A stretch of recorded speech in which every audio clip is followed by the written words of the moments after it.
Բարի երեկո բոլորին, շատ ուրախ եմ ձեզ տեսնել այստեղ, տեսնում եմ ծանոթ դեմքեր, անծանոթ, միշտ հաճելի է կիսվել արվեստի մասին, նոր լսարանի հետ։ Նախ եւ առաջ ուզում եմ շնորհակալություն հայտնել Հոսքին, ասեմ, որ ուրախ եմ, որ նման հարթակ կա, հետևում է իրանց գործունեությանը ու շատ հաճելի էր, որ նման շարքի հնարավորություն կա, ասեմ ձեզ շարքը շատ բազմա տեսակ է, այսինքն թեմաները իրար հետ փոխկապակցված են, բայց անտեսանելի թելերով, այսպես ասեմ, այսինքն հստակ ինչ որ, չգիտեմ, բիբլիոգրաֆիկ մի քիչ սխալ է, ժամանակագրական, այդպես ինչ որ բան չկա, թե ինչից հետո ինչի մասին է խոսվելու, բայց ընդհանուր ինչի մասին էլ խոսեմ, ամեն դեպքում առնչվելու է արդի եւ ժամանակակից արվեստին։ Նաև ուզում եմ շնորհակալություն հայտնել իհարկե Նիկողոսյան հիմնադրամին այս տարածքում առաջին դասախոսություն իրականացնելու հնարավորության համար եւ ինձ թվում է արդեն արժի անցնել բուն թեմային, իսկ վերնագիրը հայ արդի եւ ժամանակակից կերպարվեստի լուսանցքները, հիշեցի ինչ էր վերնագիրը։ Ինչու է այս խորագիրը ընտրվել, որովհետեւ ինձ թվում է, որ ամեն դեպքում հայ արդի եւ ժամանակակից արվեստը լայն իմաստով այն շրջանառության մեջ չէ, թե ակադեմիական, թե ինստիտուցիոնալ առումով, թե համաշխարհային, թե նույնիսկ տեղական իմաստով, որին արժանի է եւ այդպես է ստացվել օբյեկտիվ եւ սուբյեկտիվ պատճառներով։ Այսինքն, եթե մենք նայենք ընդհանրապես հայ կերպարվեստի պատմությանը, մեր մոտ հանրային լայն իմաստով, ինչքանով որ ես եմ շփվել, մի քիչ մակերեսային ընկալում կա, թե ընդհանրապես հայ արվեստը ոնց է զարգացել։ Դրա համար մինչեւ բուն թեման անցնել, ուզում եմ մի երկու կետով ասել ինչի մասն է խոսքը, որպեսզի հասկանանք, թե ինչպես ենք մենք հայտնվել այս կետում, որ հիմա ենք։ Այսինքն, երբ մենք խոսում ենք հայ կերպարվեստի մասին, այն ձևով ոնց որ մենք գիտենք վիզուալ արվեստը այսօր Հայաստանում սկսել է զարգանալ, նույնիսկ Հայաստանում չէ, հայ իրականության մեջ, այսպես ասեմ, սկսել է զարգանալ ընդամենը 19-րդ դարի կեսերին, այսինքն շուրջ 200 տարի առաջ։ Այսինքն, մինչև այդ, երբ նայում եք, կա հայկական ճարտարապետությունը, որմնաքանդակ, որմնանկարչություն, մանրանկարչություն, բայց եթե խոսում ենք հաստոցային կերպարվեստի մասին, հաստոց, երբ ասում են հաստոցային արվեստ, նկատի ունեն, երբ կա հաստոց, որի վրա աշխատում են, այսինքն, երբ գիտեք յուղաներկ կտավ, դա դրվում է, հուշեք ինձ նկարիչ ընկերներ, ինչի վրա Մոլբերտին, Մոլբերտ բառը միշտ մոռանում եմ։ Դրում է Մոլբերտի վրա, կամ այսինքն քանդակի վրա, երբ աշխատում են համապատասխան հարթակ կա, որ այսինքն երբ կա որոշակի վահանակ կամ այսինքն հաստոց, դա էլ հենց կոչվում է հաստոցային արվեստ։ Հաստոցային արվեստը հայկական իրականության մեջ սկսել է հայտնվել 19-րդ դարի կեսերին։ Էն էլ ասենք թե եթե նայենք հայ կերպարվեստը դասական իմաստով, Հակոբ Հովնաթերյան կրտսերը 19-րդ դարում Թբիլիսիում։ Այսինքն մենք գեղանկար որպես այդպիսին շատ մակերեսային վիճակում է եղել։ Էլի կրկին զարգացել է Սփյուռքում հիմնականում, չգիտեմ, Բոգուշները Լեհաստանում կամ Սալթանովը Ռուսաստանում, այստեղ Հովնաթանյանների ընտանիքն է եղել եւ 19-րդ դարից նոր ինչ որ զարգացումներ սկսել։ Քանդակ ընդհանրապես մինչեւ 19-րդ դարի վերջ, 20-րդ դարի սկիզբ կլոր քանդակի մասն է խոսքը, այն ակադեմիական իմաստով ոնց որ կա, մենք չենք ունեցել։ Դրա համար երբ սկսել է զարգանալ կերպարվեստը արդեն 20-րդ, 21-րդ դարում, դա եւ նույնիսկ 19-րդ դարում, եթե նույնիսկ Այվազովսկուն վերցնենք, միշտ դիտարկվել է ավելի լայն ինչ որ մշակութային մի հատ բլոկի մաս, խոսքը, չգիտեմ, Օսմանյան կայսրության մասին է կամ ռուսական կայսրության մասին է ու հետագայում խորհրդային միության այդ ամբրելայի տակ միշտ գտնվում։ Երբ ինձ հասնում են, բա մեր հայ արվեստագետները շատ հայտնի են, չգիտեմ, նույն Սարյանի մասին երբ ասում եմ, դե Սարյանին իրականում որ ասում են ինքը իրականում այդքան հայտնի չէ, միևնույն է ինքը հայտնի է մասնագիտական իմաստով, այսինքն համաշխարհային իմաստով, ինքը նույնիսկ եթե հայտնի է այլի ռուսական իրականության մեջ։ Ինքը շատ լավ հայ արվեստագետ է եւ իր կարեւորությունը կա, բայց այս խնդիրը մենք ունենք ու նույնիսկ երբ նայում ենք ինստիտուցիոնալ իմաստով, այս sense նախաբանից մի քիչ արդեն անցում անեմ սլայդերին։ Ես հատուկ սկսում եմ այս երկու պաստառներով, մեկը հենց այս օրերին պատմության թանգարանում բացվող ցուցադրությունն է, որ կոչվում է Լուվրից Հայաստանի պատմության դագան, սրբազան երկխոսություն, մյուսը արդեն այնտեղ թվականներ կան 2018-2019 թվականներին Մետրոպոլիտեն թանգարանում անցած այսպես բացականչական նշանով Armenia ցուցադրություններ ու այս երկու ցուցադրությունները իրականում շատ լավ ցույց են տալիս, որ ամեն դեպքում երբ մենք խոսում ենք հայ վիզուալ մշակույթի մասին համաշխարհային իմաստով, շրջանառության մեջ ակադեմիական ինստիտուցիոնալ այսպես հաստատվածը դա մեր քրիստոնեական ժառանգությունն է։ Երբ մենք գալիս ենք 20-21-րդ դար, այդ իմաստով որևէ արձանագրում կարևոր չկա, նոր է սկսվում դա անել եւ դա եւս ունի իր դրդապատճառն է, ինչու է հիմա դա սկսվում, դրա մասին էլ թե առիթը լինի ընթացքում կխոսեմ։ Ու այսօր այս ամենը հաշվի առնելով որոշեցի անդրադառնալ մի շարք արվեստագետների, ովքեր հայտնի են եւ հայտնի չեն, հիմնականում լայն հանրությանը անհայտ արվեստագետների, բայց անգամ եթե գիտեք այդ նկարիչներին ու գիտեք նրանց մասին, հիմնականում շատ նեղ պատկերացում կա, որը կփորձեմ այսօր ինչ-որ ձևով կոտրել եւ բացել այն սահմանները, որին այդ արվեստագետները արժանի են։ Այստեղ կան շատ մասնագետներ, տեսնում եմ նկարիչներ եւ արվեստին առնչվող մարդիկ, ում համար կարող է այս ինֆորմացիայի մի մասը բավականին հասանելի եւ պարզ լինի, բայց շատերի համար ինձ թվում է այդքան չի։ Ես ինչ եմ այս 3 նկարները դրել, որպեսզի հենց այդ շեշտը դնեմ, ինչ եմ ես ասում, երբ խոսում եմ 20-21-րդ դարի հայ կերպարվեստի մասին եւ ինչ է շրջանառության մեջ։ 3 շատ անվանի արվեստագետներ՝ Մարտիրոս Սարյանը, Երվանդ Քոչարը եւ Մինասը։ Ես իմ համար սա հաստատ փաստ է եւ դա տարբեր իմ խոսակցությունների եւ նաեւ մասնագիտական գործունեության արդյունքում ես դա գիտեմ։ Եթե մենք դուրս գանք Երևանում փողոց, երբ հարցնենք ինչ հայ նկարիչներ գիտեք, եթե մենք խոսենք 20-րդ դարի մասին, արդի շրջանը, կհնչեն հիմնականում այս անունները, մի քիչ այս կողմից մեկը կարող է ասի նաև Հակոբ Հակոբյան, ինչ որ մեկը կարող է, չգիտեմ, նշի Այվազովսկու անունը չնայած նա արդեն 19-րդ դարը, այսինքն լայն իմաստով այս անուններն են, որովհետև այս անուններն են միշտ եղել շրջանառության մեջ։ Այսինքն այնպես է ստացվել, որ նույնիսկ թանգարանային իմաստով մենք անընդհատ ցուցադրություններ, անընդհատ այս անունների շուրջ են կայացել, հրատարակություններ կան էլի շատ լավ արվեստագետներ, որ շատ են հրատարակվել, բայց ես ասում եմ ավելի լայն հասարակական իմաստով, զուտ լոկալ։ Եթե խոսում ենք համաշխարհային իմաստով, այդտեղ էլ արդեն հարց է առաջանում, թե ինչ գիտեն հայ արդի եւ ժամանակակից արվեստի մասին, ինչքանով է դա ներկայացված եւ ինչքանով է շրջանառված։ Որովհետեւ նույնիսկ տարիներ առաջ, երբ, չգիտեմ, երևի մի 7-8 տարի առաջ էր, երբ Հայաստանի ազգային պատկերասրահում Մինասի ցուցադրությունները, ես այն ժամանակ էլ հարցրեցի, իսկ ինչու է կանում Մինասի ցուցադրություն։ Իսկ ինչ իմաստ կա անել, ես տպավորություն չստեղծվի էլի, ես Մինասին չեմ սիրում։ Մինասը շատ լավ արվեստագետներից է, բայց ինչ իմաստ կա անել Մինասի ցուցադրությունը, որի ժառանգությանը ծանոթ են, ինքը ունի իր թանգարանը, իր մասին բոլորը գիտեն, քիչ թե շատ գիտեն ինչ ժառանգություն է նա թողել, ինչի մասին է խոսքը գնում, ինչի անընդհատ այդ անունները շրջանառել, հատկապես երբ մենք խոսում ենք պետական ինստիտուցիաների մասին, որ եթե մենք մի քիչ խորանանք մշակութային քաղաքականության մեջ, պետական ինստիտուցիաները, ովքեր օգտվում են հարկատուների գումարներից, իրանք ունեն համապատասխան պատասխանատվություն հարկատուների առջև, իրանք իրենց պետք է ամեն դեպքում ինչ-որ սոցիալական կրթական ազդեցություն ունենան, այսինքն պետք է ինչ-որ նոր անուններ շրջանառվեն, նոր արվեստագետներ բերվեն դաշտ, որպեսզի այդ բացերը լրացվեն եւ ոչ միայն ցուցադրության մասին է խոսքը։ Հոդվածներ, գրքեր, վերջին մի քանի տարիներին այդ փոփոխությունը սկսել է նոր ցուցադրություններ անել, նոր անուններ մտնել դաշտ, Գաֆիսչյան արվեստի կենտրոնը, որտեղ ես արդեն շուրջ 13 տարի աշխատում եմ, մենք ենք փորձում ինչ-որ ձևով այդ բացը լրացնել, բայց մենակով դա շատ դժվար է, մենք նույնիսկ երբ անդրադառնում ենք ինչ-որ արվեստագետների, ովքեր եղել են լայն շրջանառության մեջ, նույն Քոչարի ցուցադրությունն ենք օրինակ մենք արել ենք հիմնականում այնպիսի նախագծեր, որտեղ կամ նոր լույսի ներքո ենք բացահայտել այս կամ այն ստեղծագործողին, կամ այնպիսի աշխատանքներ ենք ներկայացրել, որոնք միջև այդ երբեք ցուցադրված չեն եղել։ Այն դեպքում, երբ այն մյուս ցուցադրությունների մեջ ոնց որ անդադ նույն ստեղծագործությունները շրջանալու մաս կա։ Դրա համար ես հատուկ որոշեցի այս նկարներով սկսել ու կենտրոնական լուսանկարն էլ հատուկ ընտրել եմ Քոչարին Ստալինի քանդակի կողքը, որտեղ կարող է շատերը սա չեն տեսել, որտեղ Քոչարը նոր է տեղափոխվել Երևան, ինքը Ստալինի նման քանդակ է արել, որը չի պահպանվել, չգիտեմ, գուցե հենց այս քանդակի համայել, հետո ինքը հայտնվեց KGB-ում եւ արդյունքում զրկվեց լսողությունից մի ականջից։ Սկսեմ այս շատ պարզ մի գեղանկարից, որ առաջին հայացքից երևի չեք պատկերացնի ով է հեղինակը եւ առաջին արվեստագետ ում մասին խոսելու եմ, իրականում շատ հնչեղ անուն ունի ու բոլորդ էլ գիտեք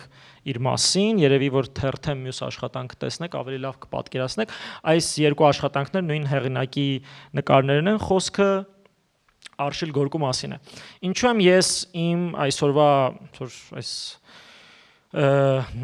պրեզենտացիան սկսում հենց Արշիլ Գորկուց, որովհետև կրկին երբ խոսում ենք, ինչպիսի մենք պատկերացնում ենք հայ կերպարվեստի մասին եւ ովքեր են մեր համար կարևոր,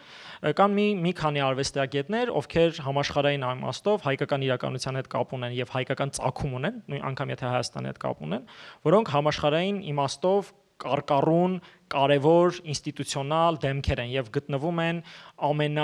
առաջնակարգ ժամանակակից եւ արդի արվեստի թանգարանների կոլեկցիաներում, նրանցից մեկը Արշիլ Գորկին է։ Եվ Արշիլ Գորկին այդպիսինը լինելով հանդերձ, ամեն դեպքում, եթե կրկին դուրս գանք փողոց եւ հարցնենք ինչ գիտեք Արշիլ Գորկու մասին, հիմնական թեման լինելով դե ցեղասպանությունը։ Ցեղասպանություն, ոնց որ ասես Արշիլ Գորկի հավասար է հայոց ցեղասպանություն, արվեստ նշանակում է Արշիլ Գորկի։ Այն դեպքում դա իր կյանքի եւ իր ստեղծագործության անբաժանելի մասն է, չնայած իր ընտանիքը եւ այն հիմնադրամը, որ հիմա զբաղվում է Արշիլ Գորկիով, ամեն ձևով դա փորձում է փակել այդ թեման, բայց ամեն դեպքում չեն կարող դա չդիտարկել, որ դա իր կենսագրության մասն է, բայց մենք հանրային լայն իմաստով չգիտենք Արշիլ Գորկին ով է։ Իսկն ինչ նշանակություն է ունեցել համաշխարհային կերպարվեստի համար, ինչի հենց Արշիլ Գորկին, ինչի Արշիլ Գորկու անունը շրջանառվում, ինչպես ստացվեց, որ ինքը դարձավ այդ մարդը, ի սկզբանե ունենալով Ոստանիկ Ադոյան անուն ազգանունը։ Ես շատ բան չպատմեմ զուտ այս տարբերությունը ցուցադրելու համար այն արվեստային զարգացումների, որ նրա մոտ եղել է։ Ոստանիկ Ադոյանը ինքը դե ծնվել է Վանում եւ հետագայում տեղափոխվել է ԱՄՆ, բայց ինքը մանկուց եղել է շատ հետաքրքիր արվեստագետ։ Սա հենց իր արած ինքնադիմանկարն է, ինքը սա չի արել 9 տարեկանում։ Պարզապես դա կոչվում է ինքնադիմանկար 9 տարեկանում, եթե նկատի ունեք, ինքը նկատի ունի 1913 թվականը, բայց այս աշխատանքը արվել է 1928-ում, արդեն երբ ինքը Ամերիկայում էր։ Շատերը չգիտեն, որ Արշիլ Գորկին մինչև Ամերիկա տեղափոխվել է, դե ցեղասպանության ընթացքում նա կորցնում է մորը, մինչև այդ իր հայրը արդեն տեղափոխվել էր Ամերիկա եւ այնտեղ էր ապրում։ Նրանք իրականում այդքան հարթ հարաբերություններ չեն ունեցել, բավականին բարդ ու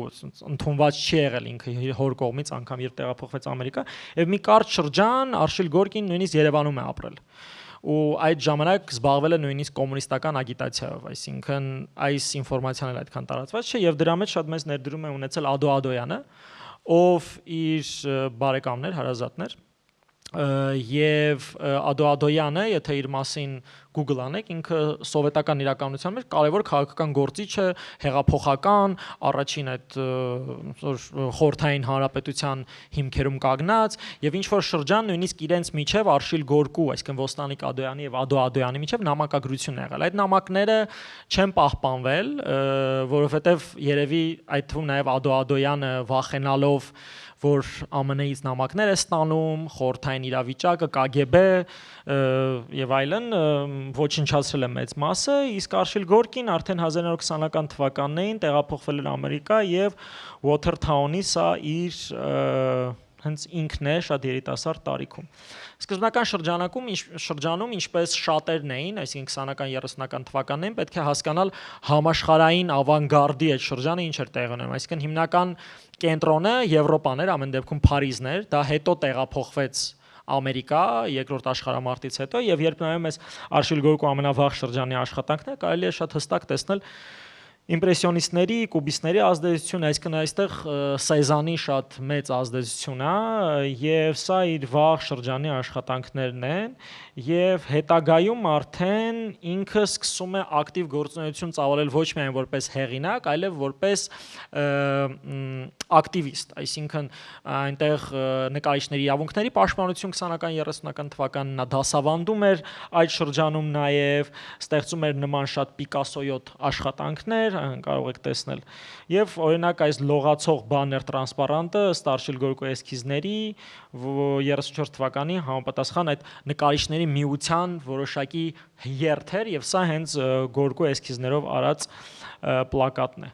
Ամենահայտնի իր աշխատանքը, որ հենց ցեղասպանության հետ է կապվում եւ անընդհատ շրջանառության մեջ է, դա իր մոր հետ լուսանկարի հիման վրա արված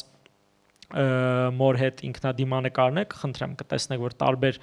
այսպես էսքիզներ կան, եւ սա էլ երևի գլխավոր օրինակը արդեն վերջնական, չնայած երկու օրինակից կա,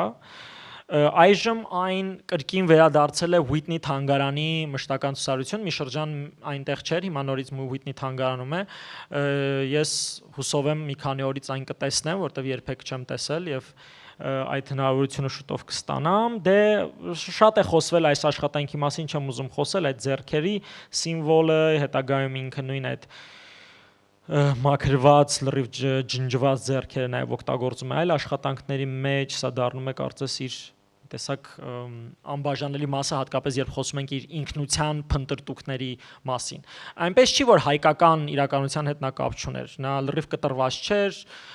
կապ ուներ ամեն դեպքում Ադոյանի հետ, բայց հայկականությունը իր շատ հետագայում մի քիչ խեղաթյուրվել է այլ պատճառներով, ես դրա մասին կպատմեմ։ Կրկին ինքը Նյու Յորք օդանավակայանի համար ֆրեսկոյի նախագծի վրա աշխատելիս, այսինքն նա ակտիվ ներգրաված էր 30-ականներին եւ Արշիլ Գորկին, ինչու էր ինքը ընտրել Գորկի ազգանունը, սա էլ է հետաքրքիր, որ նա ոգևորված էր Մաքսիմ Գորկուց, ռուս գրողից, եւ ձեզ ասեմ, այս իր ստեղծած միֆը, որտեվ ինքը տարածել էր այդ միֆը, որ ինքը Մաքսիմ Գորկու բարեկամն է։ Ու բոլորը իրան ընկալում էին որպես Մաքսիմ Գորկու բարեկամ։ Եվ ասեմ ձեզ ավելին, 1948 թվականին, երբ Արշիլ Գորկին մահացավ, իր մահախոսականներից մեկում New York Times-ում, եթե չեմ սխալվում, հենց այդպես էլ գրված է, որ մահացել է նկարիչ Արշիլ Գորկին Մաքսիմ Գորկու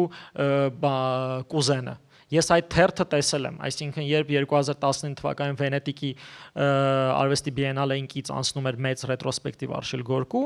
ես թերթի մեջ այդ գրված տեսա, մի քանի օր առաջ նույնիսկ ասի կարող է սխալ եմ հիշում, ChatGPT-ով նույնիսկ սկսեցի ճշտել, ասում sense բան կա, ասում հա, այդ դրա մասին նույնիսկ առանձին հոդված կա, ինչպես այդ միֆը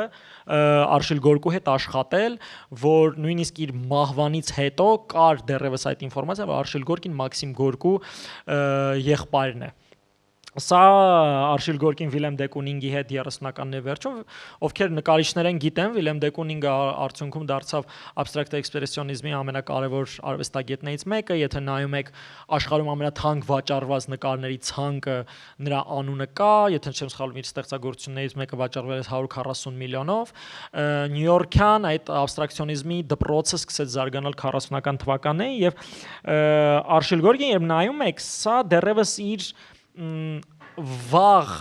абստրակտ շրջանն է, որովհետև ինքը մի շրջան ամեն դեպքում այդ կուբիզմով եւ այլնով այդ տարբեր իզմերով անցնելուց հետո ինքը սյուրռեալիստ էր։ Դրա համար ակադեմիական շրջանակներում Արշիլ Գորկին նույնիսկ ունի նման նկարագրություն՝ վերջին սյուրռեալիստը, առաջին абստրակտ էքսպրեսիոնիստը։ Երբ խոսում ենք абստրակտ էքսպրեսիոնիզմի մասին, բոլորը երևի լսել եք Ջեքսոն Փոլոքի մասին։ Այսինքն Ջեքսոն Փոլոքը абստրակտ էքսպրեսիոնիզմի ամենակարկառուն դեմքերից մեկն է 40-ականների վերջում 50-ականներին, եւ Արշիլ Գորկին ցավոք սրտի չկարողացավ դա տեսնել։ Եվ որպեսզի հասկանաք, թե ինչպես էր նաև абստրակցիոնիստները աշխատում, սրանք ռեալ իրենց աշխատանքային process-ի մաս են եղել նույնիսկ։ Այսինքն, երբ դուք տեսնում եք այդ ֆորմաները, որոնք առաջին հերթից թվում են լրիվ վերացական, վերացարկված, որովհետև վերացական բառը ի՞նչ է նշանակում, որը շոշափելի չի, առարկայական չի, որը կամ միայն գաղափարական իմաստով, այսինքն կամ մետաֆիզիկ, էմոցիոնալ իմաստով կարող ես ընկալել, բայց շատ բաների դեպքում դա լրիվ абստրակցիա չի, բայց այս իր անցումային շրջանն է, երբ ինքը սյուրռեալիստական այդ տրամադրության, այսպես ժամանակից լեզվով ասած, vibe-ի մեջ էր, որովհետև սյուրռեալիզմը նաև ենթադրում էր ավտոմատիզմը, երբ նրանք հետևում էին իրանք ենթագիտակցականին եւ ձեռքը թողում էին լրիվ ազատության մեջ եւ նման ֆորմաներ շատ է ստացել։ Մեկ այլ հետաքրքիր ինֆորմացիա Արշիլ Գորկու մասին է Արգուլա, ինքը մի աշխատանք է եւ այդ ֆորման շատ է, որ կոչվում է Արգուլա։ Արգուլան դա առաջին բառն է, որ Արշիլ Գորկին արտաբերել է, նման լեգենդ կա, որ Արշիլ Գորկին է պատմել, որ երբ նա 5 տարեկան էր, մինչև 4-5 տարեկան նա չէր խոսում եւ իր մայրը շատ անհանգստացած էր, որ ինքը չի խոսում եւ ստեղծել է մի այդպիսի իրավիճակ, կարծես ինքը հենց մայրը իրեն ձորն է նետելու եւ երեխան այսպես վախեցած գոռացել է Արգուլա, Արգուլա, ու հետո Արշիլ Գորկին դրա մասին խոսում է, սա իմ առաջին բառն է, որ ես արտաբերել եմ Արգուլա, ու ինքը այսպես շատ կրկին абստրակտ ֆորմաների ձևով միջոցով կարողանում էր դրան հանգել։ Այս հատուկ դրել եմ Ժան Միրոյի աշխատանքները, որ հասկանաք, թե ինչ շրջան էր կամ Իվտանգի աշխատանքները նույն շրջանից, սրանք համաշխարհային շատ կարևոր արվեստագետներ են։ Սա արդեն այն Արշիլ Գորկին է, որը դարձավ կարևոր խաղացող абստրակցիայի դաշտում Նյու Յորքի։ Սա իր մտորումներն է խորգոմի մասին, իր հարազատ գյուղի, որտեղից նա ծագել էր, եւ նաեւ ինքը ուներ այսպիսի մի հետաքրքիր շարք, որ կոչվում է Պարտեզ Սոչիում, կրկին այս անունները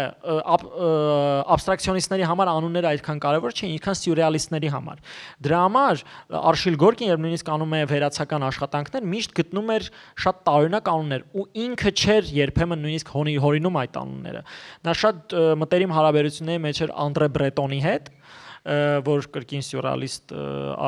հեղինակ էր, եւ Անդրե Բրետոնը երբեմն պարզապես շատ այսպես անհասկանալի աբսուրդ վերնագրեր էր հորինում եւ դրանք դառնում էին իր աշխատանքների մի մաս, բայց Պարտեզ Սոչիումը այդ շարքից չի, որտեղ ինքը այդպես երազներ ուներ Սոչիի մասին, բայց այստեղ էական այս մեջտեղի ֆորման է, որին Արշիլ Գորկին պարբերաբար անդրադարձել է, կտեսնեք այսպես մի քիչ կոշիկի նման,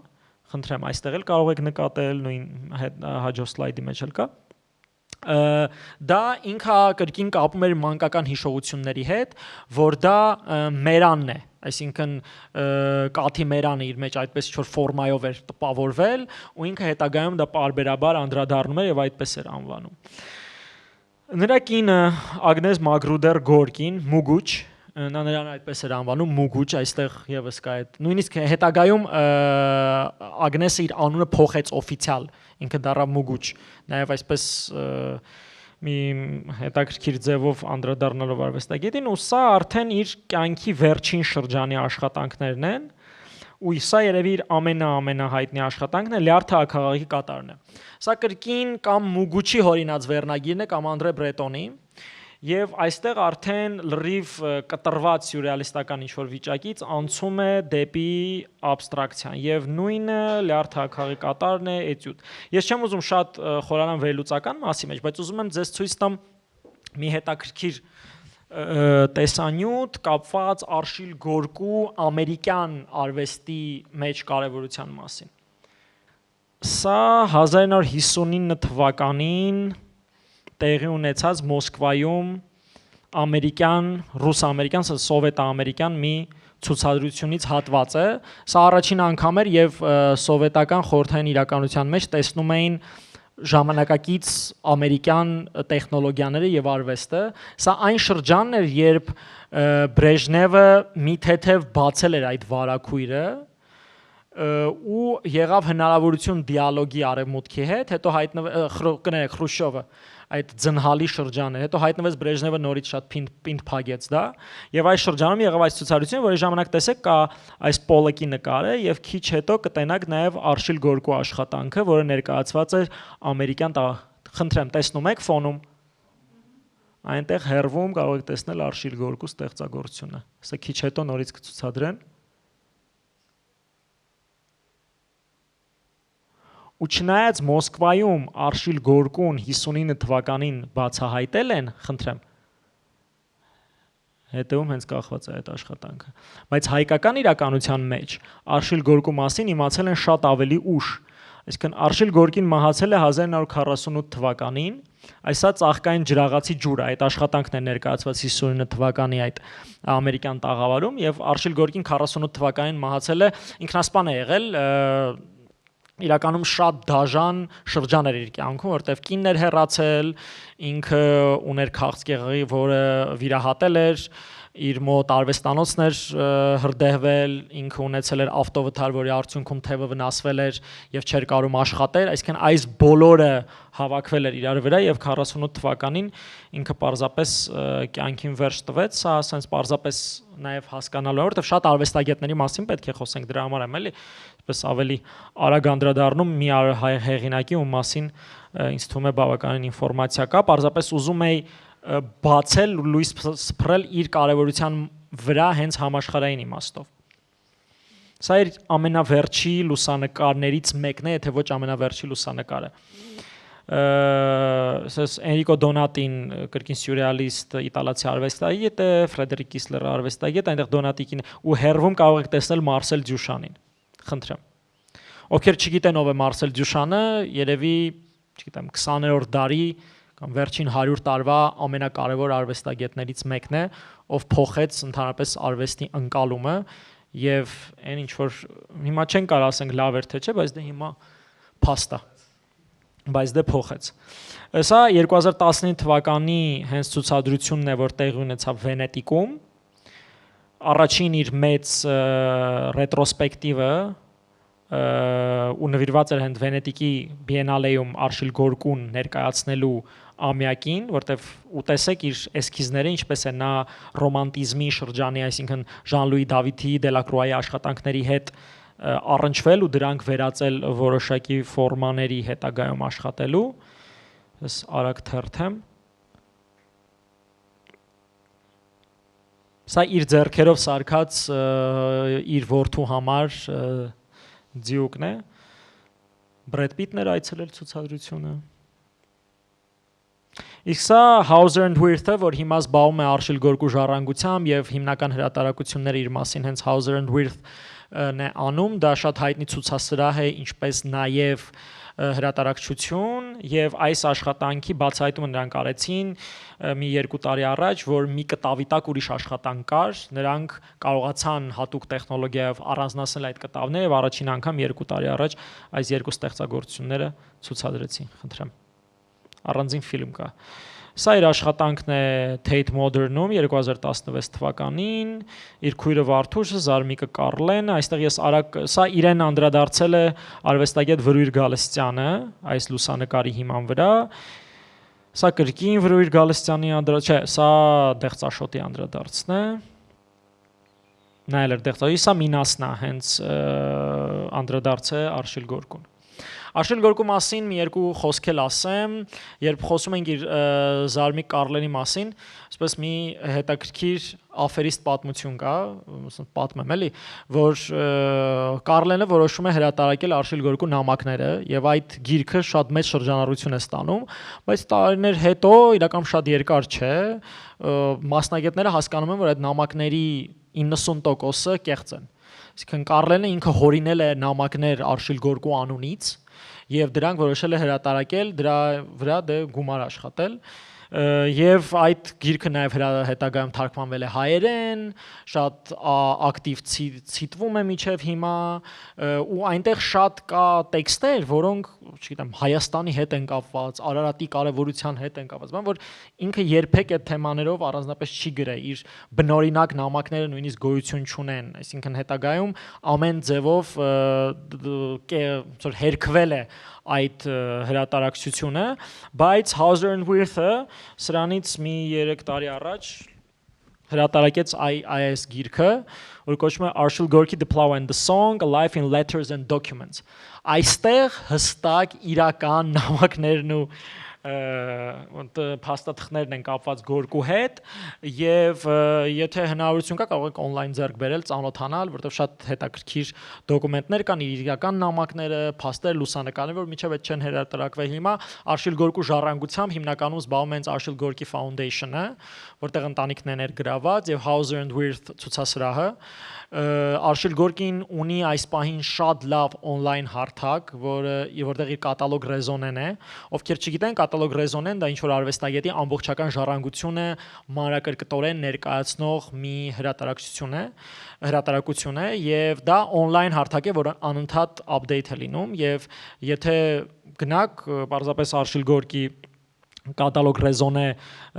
Google անեք, կգտնեք նաեւ այս աշխատանքները, որոնք Գաֆեսչյան արվեստի կենտրոնը, այսինքն Գաֆեսչյան Art Trust-ի մաս են կազմում, այսինքն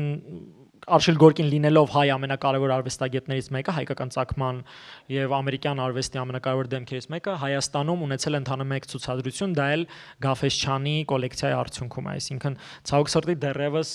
Արշիլ Գորկու ավելի մեծ ներկայացում Հայաստանում տեղի չի ունեցել, սա էլ Շահեն Խաչատրյան, ով Արշիլ Գորկու մասնագետ էր նաև ու չնայած հրատարակել էր հայերենով այդ կեղծ նամակների գիրքը։ Ես չեմ մեկնաբանի դա։ Սրանք ֆիլմերի տարբեր տես հղումներ են, հետագայում եթե այս պրեզենտացիան ինչ-որ ցևով կարող է նաև հասանելի լինել, կարող եք այս ֆիլմերը նայել եւ սա էլ զուտ հասկանալու համար նույնիսկ այսօրվա դրությամբ ինչքան կարեւոր է Արշիլ Գորկին, սա ես եմ նկարել անցյալ դեկտեմբերին MoMA-ում Նյու Յորքի Ժամանակ արվեստ թանգարանի սրահներից մեկը ամբողջությամբ նվիրված է Արշիլ Գորկուն 5 նրա ամենակարևոր աշխատանքներով, որը նվիրված է Արշիլ Գորկու Նյու Յորք տեղափոխվելու 100-ամյակին։ Այսինքն Ժամանակ արվեստ թանգարան նման ձևով նշում է Արշիլ Գորկու տեղափոխությունը Նյու Յորք 1924 թվականին, 2024 թվականից գործող այս սրահով, որը մինչև հիմա հուսով եմ բաց է եւ նորից կարողանամ տեսնել։ Տեսեք այստեղ նաեւ մի քանի ստեղծագործություններ, որ մենք արդեն մեր սահիկաշարի սահիկների մեջ տեսանք։ Իմանաք էլի slide show հայերեն ոնց է։ Հաջորդ արվեստագետը ում մասին ցանկանամ խոսել, երբ որ ասում եմ կան մի քանի արվեստագետներ, ովքեր հայ ծագում ունեն եւ համաշխարհային իմաստով շատ կարեւոր տեղ են զբաղեցնում, դրանցից մեկը Արշիլ Գորկին է, մյուսը Մարկոս Գրիգորյանը։ Մարկոս Գրիգորյանը ամեն դեպքում հայաստանյան, հայկական, նույնիսկ այսօրվա մեր իրականության շատ ավելի կապված է, քան Գորկին։ Ովքեր չգիտեն ով է Մարկոս Գրիգորյանը իրանահայ արվեստագետ է, իրանական ժամանակակից արվեստի ամենակարևոր մարդկանցից մեկը, Իրանում մեծ հաշվով եւ Թեհրանում մասնավորապես կարելի ասել իր անունով արվեստագետները ավելի նույնիսկ երիտասարդ սերունդը իր սերնդակիցները կամ ավելի կարելի ասել իրան շատ պատում են, երդվում են իր անունով կարելի ասել, որովհետեւ շատ մեծ ներդրում է ունեցել, բայց ունեցել է շատ տարօրինակ կյանք, այսինքն երբ տեսնում եք այդ շրջագայությունը, այն ճանապարհը, որի մեջով նա անցել է, օրինակ համար Մարկոս Գրիգորյանը ծնվել է Կրապոտկին քաղաքում, Ռուսաստանում։ Հետագայում նրանք տեղափոխվել են Թավրիզ ընտանիքով, հետո Թեհրան, հետո Մարկոս Գրիգորյանը գնացել է սովորելու Իտալիա, եւ խոսելով Մարկոս Գրիգորյանի մասին, այս առաջին աշխատանքը հենց սա եմ դրել, որ այսպես ցուցիչ էլի նշանային ստեղծագործություն, որ նա հայտնի է որպես անգլերենով ասում են land art, ես մի քիչ այդ տերմինը չեմ սիրում, որովհետեւ ինքը շատ շփոթեցնող է, earth art-ի դեպքում երևի ավելի ճիշտ կլինի, որովհետեւ երբ օրինակի համար նույնիսկ որ գրում ես land art, հիմնականում բերում է այն արվեստագետներին, ովքեր աշխատում են բնության հետ, այսինքն բաց տալացներում երբ ստեղծում են բնության հետ կոմպոզիցիաներ։ Մարկոսը ունենալով նման փորձ, որտեղ ինքն էլ է դրսում աշխատել, հողի հետ է գործեր արել, բայց ամեն դեպքում իր աշխատանքները դա հողի հետ են ոչ թե ֆիզիկական երկրի իմաստով բնության լանդշաֆտի տեսանկյունից, այլ հողի հետ են որպես նյութ, ոնց որ կա կտավ յուղաներկ, ունենց իր մոտ կա ցեխը, հողը, ածուխը, ծղոտը, եւ դրան նա եկել է երկար ճանապարհ անցնելուց հետո։ Այսինքն սա իր վաղ շրջանի ինքնադիմանկարներից օրինակի համար, այսինքն սա իր իտալական շրջանն է եւ այս ոճով ինքը կարելի ասել շատ երկար տարիներ մեկը միջև կյանքի վերջը երբ ինքը գեղանկարներ էր անում, ինչ որ ձևով դա կապվում էր իր վաղ շրջանի ֆորմային, ինքը այս երաժիշտների շարքը, երբ որ ինքը սովորում է Իտալիայում, հետագայում վերադառնում է Թեհրանում ինքը որպեսզի հասկանաք էլի կրկին ինչի մասն է խոսքեր ասում կարևոր արվեստագետ, ինքը Թեհրանում ստեղծում է Թեհրանի բիենալեն։ Հետագայում նա ակտիվ մասնակցում է Իրանի Վենետիկի բիենալեում ներկայացնելու այդ ոնց որ ճանապարհի մեջ։ Ինքը իր տեսակով այստեղ մեր սրահում կա մեկը կամ մի քանիսը չգիտեմ ովքեր են իրար տեսել, մեկը որ հաստատ, որ իր հետ շփվել է, Մարկոս Գրիգորյանը անհավանական, ասենք ասեմ, խարիզմայի եւ հմայքի տեր մարդ էր։ Ինքը շատ գեղեցիկ մարդ էր եւ նաեւ շատ լայն հետաքրքրությունների շրջանակ ունի։ Ինքը միայն այսինքն մենակ արվեստագետ չէր։ Ինքը նաև լավ կազմակերպիչ էր, լավ գալերիստ էր հետագայում, շատ լավ կոլեկցիոներ էր, շատ լավ նկարիչ էր, դերասան էր, դրա մասին էլ կխոսենք։ Եվ այս իր վաղ շրջանի աշխատանքների հետ հանդերձ ինքը սկսեց ակտիվ ընդգրկվել նաև Իրանի տարբեր մշակութային գործերի մեջ եւ մասնակցեց մի անգամ կազմակերպչական, որտեղ իրականում on-line ինֆորմացիան սխալ է։ որպես Իրանի տաղավարում Մարկոս Գրիգորյանը մի անգամ է մասնակցել, բայց այնտեղ ուրիշ թիվ է նշված։ Ես հետագայում երբ որ արխիվային նյութերն էի գտնում ու հենց Biennale-ի կատալոգների մեջ, երբ Իրանի էջն ես նայում, մի թվականին այստեղ կա մեկ այլ հայազգի արվեստագետ, ես այդպես չգիտեմ, Վազգեն Մինասյան, տեսեք, որ մասնակցել է Իրանի կողմից Վենետիկի արվեստի Biennale-ին, իսկ այստեղ արդեն հաջորդում սա 56 հենց կամ 58 թվականի Biennale-ն չեմ հիշում, բայց 56 թվականի գործը երևի 56 թվականինն է, արդեն այս Մարկոս Գրիգորյանն է մասնակցել, ինչպես նաև օրինակ կա Էդիկ Այվազյան։ Դու գիտես արվեստագետն են, հա։ Էդիկը Պողոսյան, որ այսօր մեզ հետ է, ինքը բոլոր այս արվեստագետներին շատ լավ ճանաչում է։ Եվ Մարկոս Գրիգորյանը սա էլ հենց իր դիզայն արած Թեհրանի Biennale-ի այդ կատալոգի շապիկն է։ Սա էլ իր այդ շրջանի հենց ստեղծագործություններից մեկը, որ այդտեղ հա ինչ էի ասում, այդ 56 թվականի Biennale-ն իրականում շատ կարևոր էր ոչ միայն Մարկոս Գրիգորյանի հետ կապված, այլ Արշիլ Գորկոյի հետ կապված։ Ես դրան հետագայում կանդրադառնամ, բայց ուզում եմ ասեմ, որ հենց այդ Biennale-ի շնորհիվ է Հայաստանում հայտնվել արդյունքում Արշիլ Գորկու անունը։ Ես դրա մասին առանձին խոսեմ։ Սա այն պաստառներն են, որտեղ Մարկոս Գրիգորյանին կարող եք տեսնել որպես դերասան, եւ սա արդեն 60-ական թվականներին իր արված աշխատանքներից է, մինչև այս շարքը սկսել է։ Այս սերիան կոչվում էր Աբգուշտ, ճիշտ եմ ասում։ Աբգուշտ, ճիշտ եմ ասում։ Դա ինչպես Բառացի թարգմանվում է մսաջուր։ Իրանական ճաշ հա, չէ, շատ կարևոր է այս մեկնաբանությունը, ես այդքան ինֆորմացիա Մարկոսի մասին չունեմ, ինչքան Էդիկը, եւ ինքը սկսեց անել այս ասամբլաժները, որը մի ամբողջ շարք է, որը կապված է էլի իրանական իրականության հետ, լոկալ մշակույթի, եւ այդ ճաշատեսակը ինքը սկսեց վերածել արվեստի գործերի։ Այսինքն սրանք երկչափա երրաչափ աշխատանքներ են, այսինքն իրանք երրաչափ են, որովհետև բայց իրանք բոլոր կողմից հասանելի չեն, իրանք նկարներ են, բայց իրանք միշտ ունեն իրանք վրա օբյեկտ։ Եվ այս օբյեկտների հետ նա աշխատում էր, իսկ սա արդեն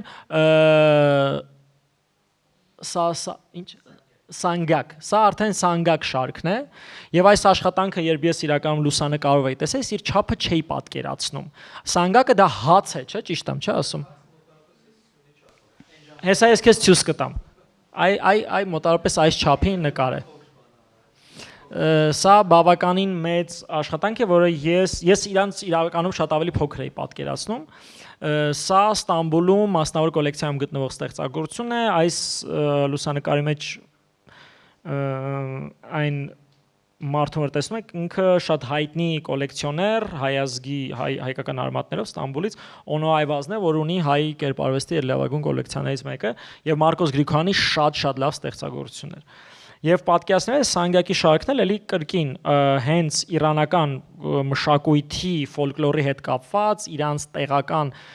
շատ ինքնության հետ կապված նյութերի հետ էր ինքը աշխատում։ Եվ անգամ երբ ինքը հողի հետ էր աշխատում, այսինքն երբ սկսում էր ցեխի հետ աշխատել, այդ նյութը ոնց էր ինքը դա ստանում, դա կրկին գալիս է այն նյութին է առնչվում, որից սարքում էին իրենց տները։ Ճիշտ եմ, չէ՞ ասում։ Էդիկը կհաստատի, էլի, այստեղ իր հետ պետք է ամեն ինչը ճշտեմ, թե չէ հետո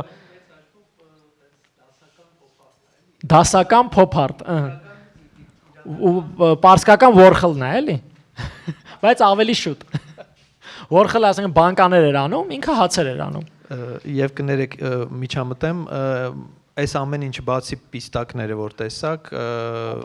ինքն է պատրաստել, ինքը սիրել է որ ամեն ինչը հենց ինքը պատրաստի այդ նյութը, հացը թխել է, այդ աբգուշտը ինքն է պատրաստել, որը հետո օգտագործի։ Դա նաև արվեստային ակտ է։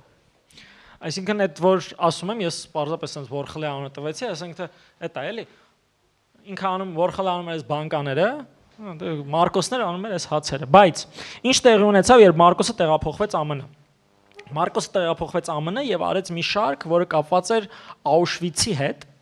ինչը 50-ականների վերջում 60-ականների սկզբում դեռևս շատ բարդ խնդրահարույց թեմա էր նույնիսկ Նյու Յորքում։ Ու ոչ մեկ չէր ցանկանում այս շարքը ցուցադրել։ Այս շարքը իրականում հետո ծրվեց ամբողջ աշխարհով մեկ, ոչ մեկ չգիտի ինչ որտեղ է գտնվում, եւ սա մի մեծ շարք է, որտեղ ներկայացված է Աուշվիցի դաժանությունները եւ Մարկոսը ինքը ասում էր որպես ցեղասպանություն վերապրած ազգի ներկայացուցիչ, ես ամենալավը կարող եմ պատկերել, ես կարող եմ զգալ այդ հրեաների ցեղասպանությունը երկրորդ աշխարհամարտի ժամանակ, եւ այս շարքի մեջ ինչ արեց Մարկոս Գրիգորյանը, տեսնում եք sense արագ անցնեմ։ Այս երկու նմուշն է ընդհանրապես որ գտնվում է Երևանում, վերջին կտորի վրա առաջին անգամ օգտագործեց մոխիր եւ հող, որը դարձավ հենց իր գլխավոր թեման, այսինքն Մարկոս Գրիգորյանը համաշխարհային իմաստով համարվում է Earth Art-ի, այսինքն այդ հողարվեստի հիմնադիրը։ Հողով գործը ինքը առաջինն է սկսել արել։ Կա մեկ այլ արվեստագետ, բայց այնտեղ ժամկետների, ժամերի թվականների նույնիսկ խնդիր կա, այնտեղ էլի մրցակցություն է եղել, արվեստագետներն են եղել թվական են փոխել գործի վրա, որ իրանց ավելի շուտ լինի։ Այդ Նազարեթներ ասում Կարոյան, որ պատմում էր ինքը, որ Ալբերտո, չէ, Ալբերտո Բուրին դրցրել է, իր Իտալիայում իրար հետ մոտ են եղել եւ խոսվել է այս թեմաների մասին, ասեց Շան Որթին փախցրեց թեման ինձնից։ Բանը Նյուտը։ Սա հենց այս չափի են այդ Auschwitz-ի պատկերները, սա Գաֆեսյան արվեստի կենտրոնում 2016 թվականին տեղ ունեցած Մարկոս Գրիգորյանի երևի միակ մեծ ցուցադրությունն է, որ տեղի ունեցել Հայաստանում ու նույնիսկ Թեհրանում Մարկոս Գրիգորյանի հիմնադրամ կա հիմա, այդ հիմնադրամի ղեկավարը Միշել Ալավերդյան ասում էր, որ ես այնտեղ որ խոսում եմ Մարկոսի մասին ու այնտեղ Թեհրանում տպավորություն կա, որ Հայաստանում Մարկոսին այդքան չեն գնահատում, ասում չէ, ոնց հələ նայեք Գաֆեսյանում ինչ լավ ցուցադրություն են արել ու մենք ու այս կատալոգն էլ հետագայում հետաքրքիր ընթացք ստացա, բայց որ ես ամեն արվեստագետի մասին այսքան խոսեմ, մենք այսօր էստեղ կմնանք։ Պարզապես այս աշխատանքը օրինակ գտնվում է MoMA-ի թանգարանում եւ այսպես պարզապես արագ անցնեմ իր հողային գործերի սա Սարգիս Համալբաշյանի կոլեկցիայից էր այս աշխատանքը։ Սա Գյումրիում է գտնվում, նվիրել է Գյումրիում։ Մարկոսը երբ տեղափոխվեց Հայաստան, հա, իր մասին խոսեցի, բայց ինքը գնաց Ամերիկայում սկսեց աշխատել 80-ականներին, դե արդեն Իրանի հեղափոխությունից հետո ինքը Իրան չի վերադարձել, եթե չեմ սխալվում, հաստատվեց Նյու Յորքում, այնտեղ բացեց Գորկի պատկերասրահը, որպես պատվելով Արշել Գորկուն եւ շատ մոտիկ էր Վարդուշի հետ, Գորկու քրոջ հետ։ Կա նույնիսկ իր պորտրետը արված եւ այս բոլորը սա Tate Modern-ում եղած աշխատանքն է Մարկոս Գրիգորյանի, սա էլ MoMA-ի ձեռքբերումների ցուցադրությունից լուսանկարը։ Երբ MoMA-ի ընդհանրապես MoMA-ի Նյու Յորքի ժամանակ արվեց թանգանի կայքի նման կայք գոյություն չունի։ Այնտեղ կարող եք գտնել 40-ականների ցուցահանդեսի press release, այսինքն այդ մակարդակի արխիվը ներկայացված է հանրային հասանելի եւ կարող ես գտնել նաեւ լուսանկարներ իրանց ձեռքբերումների ցուցադրություն, այսինքն կոչվում է acquisition exhibition, այսինքն իրանց նոր ձեռքբերած ստեղծագործությունների ցուցադրություն եւ այստեղ կարող եք նկատել այնտեղ անկյունում Մարկոս Գրիգորյանի աշխատանքը։ Կրկնվում են աշխատանքները, մոռացել եմ ինչ-որ սլայդեր շնջել, բայց դե ոչինչ։ Նա նաև անում էր նման ստեղծագործություն, սա շատ չեմ էլ հիշում որտեղից եմ այս լուսանկարը պեղել, որ իր արած այսպես ինստալացիաներից է, սա էլ իրեն եմ ուզում ցույց տալ որպես կերպար, ինքը շատ արտիստիկ էր, այսինքն հենց այնպես չէր որ ինքը դերասան էր, սա Փարաջանովի հետ իրանք իրար փողկապեր են նվիրել, ու այդ փողկապներով լուսանկարվել են։ Նա տեղափոխվեց 90-ականներին Հայաստան, այստեղ սկսեց շատ ակտիվ զբաղվել գորգարվեստով։ Սա շատ հայտնի խումբ է, ոնց էր կոչվում այս խումբը, ազատների, նկարիչների եւ քանդակագործների անկախ խումբ եւ հետաքրքիր է կոլեկցիոներ լինելով հանդերձ ինքը հակագալերիստ էր։ Նաեւ ունենալով գալերիա, նաեւ այս խումբը գալերիների դեմ էր իր ցուցադրությունները անում են շատ տարօրինակ տեղերում, շատ փողոցներում նույնիսկ եւ շատ հասարակ։ Ես այս նկարի հետ մի հատ ծիծաղալու պատմություն պատմում եմ։ Ես Էդիկի հետ աշխատում եմ արդեն մոտ 10 տարի։ Առաջին ցուցադրությունը, որ արել ենք, Մարկոս Գրիգորյանի ցուցադրությունն է եղել, առաջին կատալոգը։ Հիմա այս նկարներն ենք նայում, դե տվել եմ նյութերն աշարում, ինձ sense համ ասում, դե լավ կլինի այս նկարիչների անունները այստեղ նշվի, ասում եմ, բայց չգիտեմ ովքեր են, ասաց ես գիտեմ։ Ձախի կանգնածը Սիրակ Մելքոնյան այս վերջերը մահացավ, իր շատ մտերիմ ընկեր եւ մոտավորապես այսպես կարելի ասել աշակերտ, որ ինքը ներգրավել էր իր խումբ։ Լավ, այսպես արագանցնեմ, այստեղ Փարաջանովի թանգանի պատշգամբում Գայանե Խաչատրյանն է, իդեպ Թիֆլիսահայ շատ կարևոր կին արվեստագետ հայ։ Սա արդեն իր վերջին տարիների լուսանկարներն են, նա այստեղ սկսեց զբաղվել գորգարվեստով, սա իրեն նվիրած գորգն է, թե չեմ սխալվում Փարաջանովն էր նվիրել, այսպես sense արտիստիկ նկարվել է, եւ սա իր վերջին սա Վարդուշի դիմանկարն է, Արշիլ Գորգու քրոջ։ Եվ ինքը ոչ միայն անում էր այսպես գործեր, նաև ինքը պերֆորմանսներ էր անում աթոռի հետ եւ այս աթոռի ֆենոմենը իրեն անընդհատ հետևում էր։ Մենք նույնիսկ այս իր ինստալացիան վերակազմեցինք մեր ցուցադրության շրջանակում եւ այս մեր ցուցադրությունը եղավ երկու սրահով, որոնցից մեկը հողարվեստին էր անդրադառնում, մյուսը գորգերին, որտեվ ինքը Գառնիում ստեղծեց գորգի արհեստանոց, ինքը ոչ միայն անում էր գորգի դիզայն, այլև ինքը անձամբ գործում էր, այսինքն հիմա Մարկոս Գրիգորյանի այս պահին օթում գտնվող թանգարանում կան թե իր գործած գորգերը, թե այն գորգերը, որ իր դիզայնով են արվել, եւ այս աթոռի ֆենոմենին Էդիկը, որը այսօր մեզ հետ է, անդրադարձել է 2022 թվականին Մարկոսին նվիրված այս պերֆորմանսի ժամանակ, որ կոչվում էր ազատագրված աթոռ։ Պերֆորմանսի մասին շատ չպատմեմ, թե չէ այսօր այստեղ կմնանք։ Իսկ սա հենց մեր ցուցադրությունից արդեն լուսանկարներն են, որտեղ երևի Հայաստանում եղած բոլոր հնարավոր Մարկոսները, որ կարելի էր ցուցադրել, որտեղ նաև շատ խրթին է տեղափոխելը, պահելը, իրանք շատ բարդ են, էլի։ Մենք բոլոր մասնավոր կոլեկցիաներից ու պետական ինստիտուցիաներից ինչ որ հնարավոր էր ցուցադրեցինք։ Սա իր դստեր լուսանկարն է եւ Մարկոսի մասին երբ խոսում ենք, պետք է հասկանանք, որ իր արտաքին այդպես զվարթ, ուրախ, արտիստիկ կերպարը ամեն դեպքում մեջը կրում էր շատ խորը վիշտ, որովհետև իր դուստրը շատ երիտասարդ մահացել էր 80-ական թվականներին Ամերիկայում։ Այդ թանգարանը ինքը երբ 90-ականներին տեղափոխվեց Հայաստան, այստեղ տեղափոխվեց ոչ միայն իր աշխատանքները, այլև իր հսկայական կոլեկցիան, որը միջին արևելքի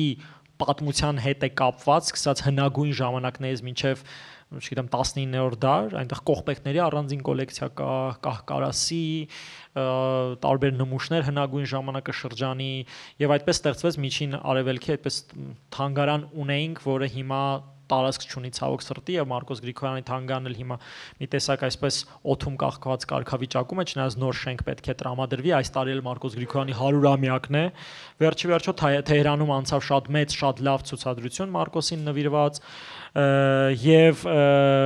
իր դստերը կորցնելով 90-ականներով գալով Հայաստան, Գառնիում հաստատվելով եւ Երևանի Գառնիի միջև էր ապրում, սա ես եմ արել այս լուսանկարը իր արդեն ոչ իր տանը, այսինքն Գառնիում երբ ես գնացի իր մահվանից արդեն շուրջ 10 տարի էր անցնում, լուսանկարներ էր անում, սա իր տանը մնացած այսպես մի հատ կտոր էր, ջարդված հողով եւ Մարկոսը շատ դաժան ավարտ ունեցավ իրականում, սա ինձ թվում է պետք չի մոռանալ, որովհետեւ ու սա շատ, չգիտեմ, ցավոք դաշ չի լինում նման բաները, այդ մարդը եկավ Հայաստանին թանգարան ստեղծելով հանդերձ, բայց արդյունքում 2007 թվականին, երբ ինքը այդ Գառնի տունը վաճառել էր, այդ նույն երեկո իր տունը ինքը մենակ էր ապրում Երևանում, մարդիկ են մտնում, ովքեր այդ փողն են պահանջում, փողը իր մոտ չի լինում, նրան ծեծում են, տանջում են գիշերը, ամբողջ այդ գումարը մոտը չի լինում, բնականով է այդպես գումար մոտը պահում, ինքը բանկում է լինում, ինքը հետագայում ընկնում է հիվանդանոց, հայտնվում է հիվանդանոցում, շուրջ 1 ամիս այնտեղ է անցկացնում, հիվանդանոցից դուրս գալու հենց հաջորդ օրը մահանում է։ Հետագայում իր ժառանգությունը շատ վատ ճակատագրի է արժանում, որովհետև նորմալ կտակ չի լինում, հետո այնտեղ խոսակցություններ կա, որ այդ կտակը եղել է, բայց կորել է, իր զարմիկն է հայտնվում Ամերիկայից, որ սկզբից ասում է, հա, ամեն ինչ լավ կլինի, ամեն ինչ լավ կլինի, բայց արդյունքում այն ինչ որ տան մեջ էր, ֆիզիկապես իր տան մեջ էր, զարմիկը ամբողջությամբ տանում է։ Այսինքն դա թե իր վերջին շրջանի աշխատանքներն են, կտավներ, թե հորվերցի գործեր, թե գորգեր, ամեն ինչ։ Հետագայում այդ աշխատանքները սկսում են պարբերաբար ինչ որ հաջորդներում հայտնվել։ Զարմիկը դե չեմ ուզում հիմա խոսեմ, բայց ասում են շատ անհաջող տենց մի քիչ նույնիսկ թմրանյութերի հետ կապված շուտած կերպարը հիմա շատ վատ առողջական վիճակում է, եթե չեմ սխալվում։ Մահացել է։ Ինչ ա եղել իր 6 ամիս առաջ, 6-7 ամիս առաջ։ Ես 7 ամիս առաջ է իր հետ խոսում, հələ որ շատ վատ կատակ եմ անում ես։ Մի խոսքով այս ուրախ նոտայի վրա այս ուրախ լուսանկարով եմ ուզում ամփոփել մեր այսնյութը, որովհետև չեմ ուզում էլի այդ ամեն դեպքում հուսով եմ ինչ որ մի օր այդ գոնե այն ինչ որ գտնվում է Հայաստանում պատշաճ կերպով կներկայանա, որովհետև հաշվի առնելով այս արվեստագետ ում աշխատանքները MoMA-ում ու Tate Modern-ում են ներկայացված, դա միակ այսինքն Արշիլ Գորկին ու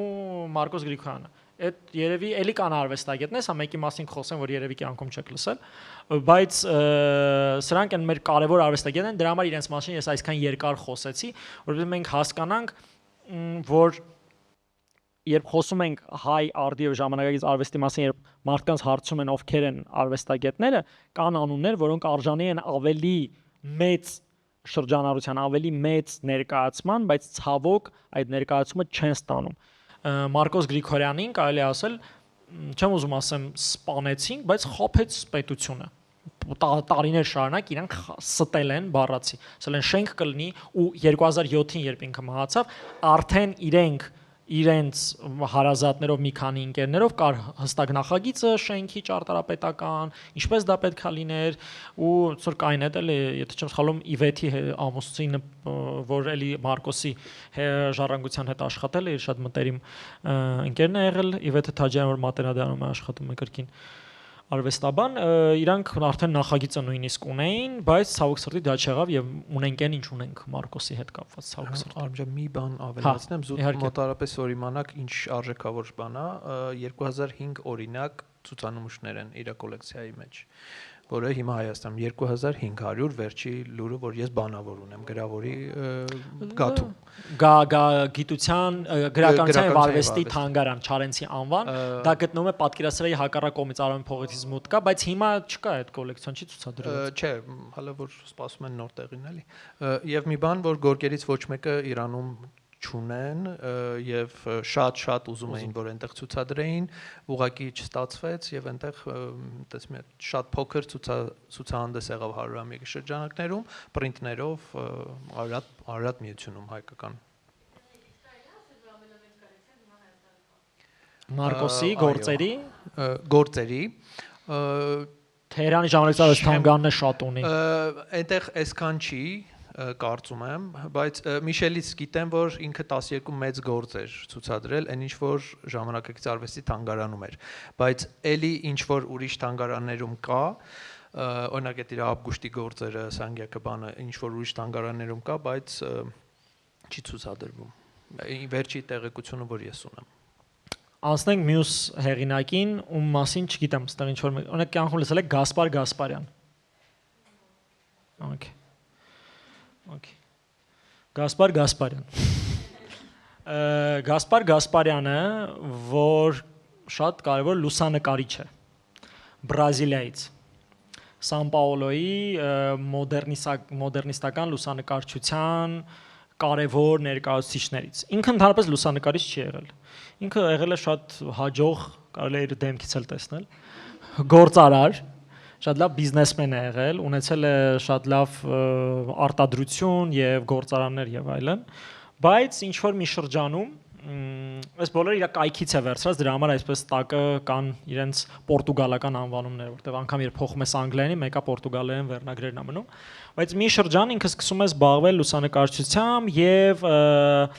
բրազիլական այդ 40-ական 50-ականների Սան Պաոլոյի մոդեռնիստական լուսանկարիչների մի քանի խմբավորում են եղել, որոնց հիմքում ինքն է կանգնել։ Սկսվեց այսպես շատ առարկայական պարզ աշխատանքներ անում իր շրջագայություններից, որոնք էլի շատ կարևոր գործեր են, օրինակ ես սա ոնց որ, չգիտեմ, հյուսիսային վերածննդի մի նատյուրմորտ լինի, այդ ոճի աշխատանք, եթե ասենք թե նայեք, չգիտեմ, հոլանդական վերածնունդը, օրինակի համար կամ գերմանական այդ հյուսիսային վերածննդի մասն է խոսքը, կտեսնեք նման նատյուրմորտներ։ Ու երբ խոսում ենք լուսանկարչության մասին, պետք է հասկանալ, որ դա ընդհանրապես մեդիա է։ Այսինքն պետք չի շատ դեպքերում լուսանկարչությանը մի քիչ թերի կարծիք կա, ընդհանրապես լուսանկարչության հետ կապված թերի կարծիք կա, որ հեշտ է, ուրեմն արվեստ չի, կոպիտ ասել, որ թվում է թե հեշտ է, այտենց մի հատ կարծրատիպ կա մարդկանց մեջ, որ ես գիտեմ էլի, նույնիսկ դրա մասին հոդվածներ կան, այսինքն որ խոսվում է այդ թեմայի մեջ, որ դա կապ չունի, ու բայց հետագայում ինչ է սկսում անել Գասպար Գասպարյանը, ինքը սկսում է աշխատել շատ ակտիվ, այսպես մինիմալիստական ֆորմաների հետ, որոնք դառնում են կիսա abstract աշխատանքներ քաղաքային ֆորմաների հետ կապված եւ այս աշխատանքները իրանք պարբերաբար ցուցադրում են շատ կարևոր թանգարաններում, որովհետեւ Գասպար Գասպարյանը հավանում է լատինամերիկյան լուսանկարության ամենակարևոր դեմքերից մեկը։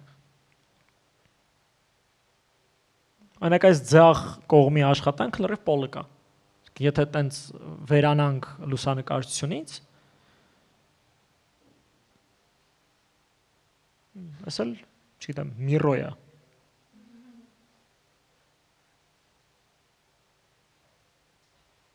2017 թվականին, եթե չեմ սխալվում, որ Երևանում ստացվեց անել Գասպար Գասպարյանի ցուցադրություն իր Թոր Գասպար Գասպարյանն էր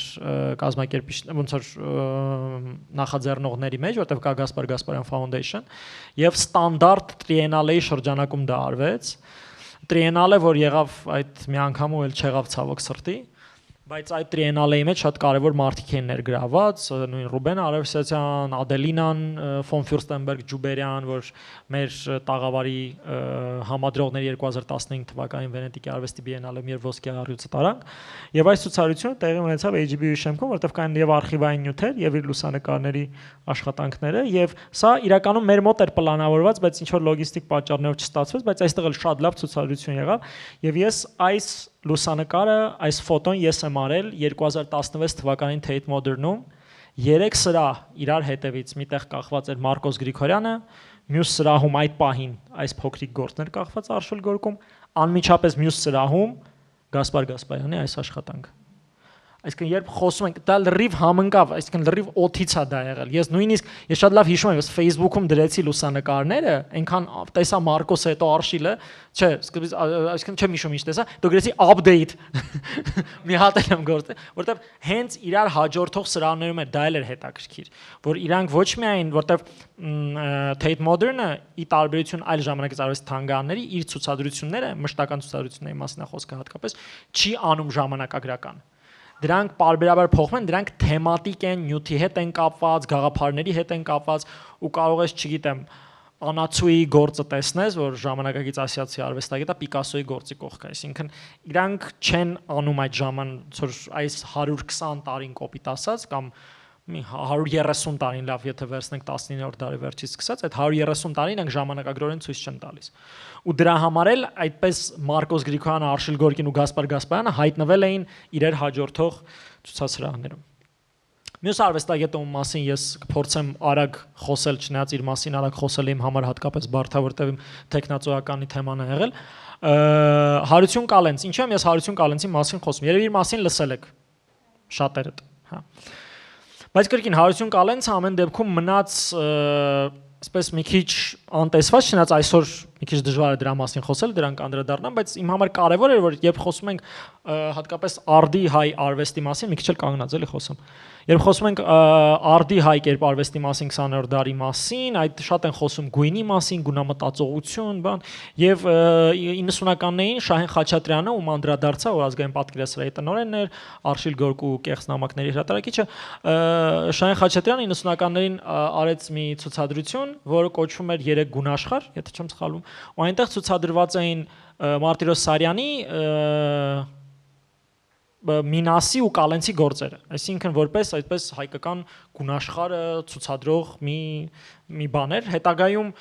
մենք արեցին ցուցադրություն, որտեղ ցույց ենք տալիս Մինասի, Վրուրի ու Դեղցի գործերը, Դեղցաշոտի, ում մասին քիչ հետո կխոսեմ, բայց Հարություն Կալենցը եւս շատ կարևոր արվեստագետ է, ինչ իմաստով, ոչ միայն գունամտածողության իմաստով, այլև դա Սփյուռքի եւ հայկական տեղական իրականության առնչությունների մասին է։ Երբ խոսում ենք 20-րդ դարի հայ կերպարվեստի մասին, պետք է նկատի ունենալ մի քանի բան։ Կան մի քանի դպրոցներ, այսպես ասած, որ շատ ազդել են հայ կերպարվեստի վրա 20-րդ դարում խորհրդային ժամանակաշրջանում։ Օրինակ, յամա Շիրակի դպրոցը, այնտեղից շատ կան արվեստագետներ, կա Թիֆլիսահայ արվեստագետները, որ այնտեղից շատ կան արվեստագետներ։ Երևանյան ինչ որ չափով արվեստագետներ, որ շատ ավելի քիչ են քանակով, եւ կա Սփյուռքը։ Սփյուռքի ազդեցությունը ազդեցությունը հայ կերպարվեստի վրա 50-ական թվականներին եղել է ահռելի, որովհետև ովքեր էին այդ արվեստագետները, ովքեր եկան Հայաստան 40-ականներին, երկրորդ աշխարհամարտից հետո, հայրենական պատերազմի ավարտից հետո կար մի գաղափար Խորհրդային Միության մասին, որ Խորհրդային Միությունը հենց ինքն էր անում, ռոպագանդում էր հատուկ Սփյուռքում, հոդվածներ կան դրա մասին, որպեսի հայրենադարձություն լիներ, որովհետև մարդաքանակ էր պետք, սովետական միությանը պետք էր մարդաքանակ։ Ու այդ ռոպագանդան կար, որ սա դրախտային մի երկիր է, եկեք Հայաստան, ու շատ սփյուռքահայեր տարվելով այդ խապկանքով 46-47 թվականին մի քանի ալիք եղավ սփյուռքահայերի, որոնցից շատերը հետո հայտնվեցին բանտերում,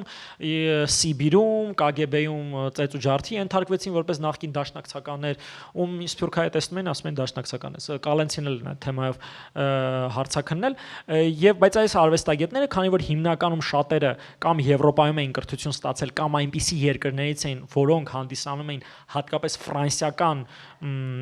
գաղութ, խոսքը միջին արևելքի մի շարք ասենք Սիրիա, Լիբանան, Եգիպտոս, որտեղ շատ էր եվրոպական ազդեցությունը, նրանք բերեցին նաև այդ շունչը Հայաստան։ Եվ Կալենցը նրանցից մեկն էր։ Սա իր վաղ շրջանի աշխատանքներն են դեռևս լիբանանյան շրջանի։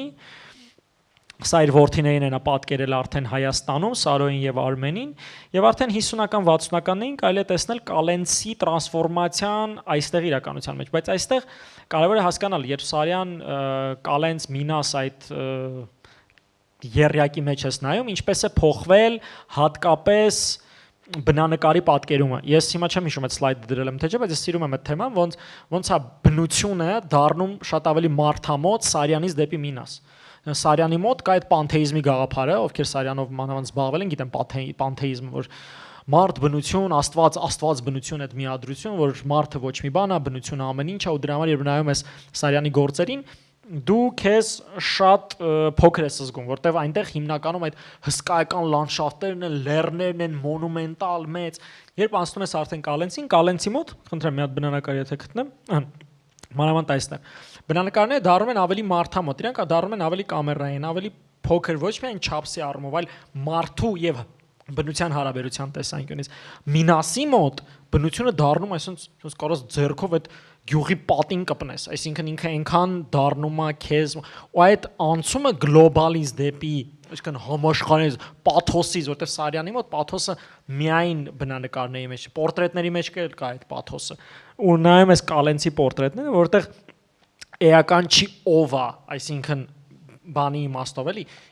ով է իրան այդ մարդը ինչ է իրանից ներկայացնում, այլ էականը մարդու հոգեկերտվածք, այսինքն ինքը շատ ինտիմ է շփվում իր բնորդի հետ։ Դրա համար Կալենցը հատկապես որպես դիմանկարներ, ու ինքը շատ դիմանկարներ է արել։ Դարպես ինքը իրականում Հայաստան տեղափոխվելուց առաջ բավականին